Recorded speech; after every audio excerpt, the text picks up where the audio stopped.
نبی کریم صلی اللہ علیہ وسلم نے فرمایا، لوگوں پر ایک ایسا زمانہ آئے گا کہ انسان کوئی پرواہ نہیں کرے گا کہ جو اس نے حاصل کیا ہے وہ حلال سے ہے یا حرام سے ہے۔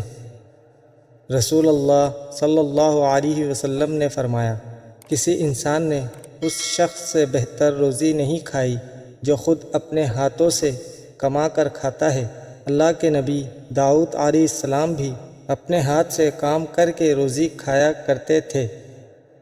نبی کریم صلی اللہ علیہ وسلم نے فرمایا، اگر کوئی اپنی رسیوں کو سنبھالے اور ان میں لکڑی باندھ کر لائے تو وہ اس سے بہتر ہے جو لوگوں سے مانگتا پھرتا ہے۔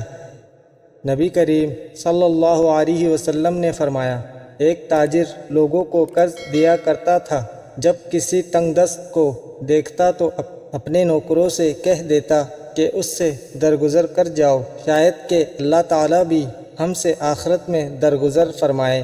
چنانچہ اللہ تعالیٰ نے اس کے مرنے کے بعد اس کو بخش دیا۔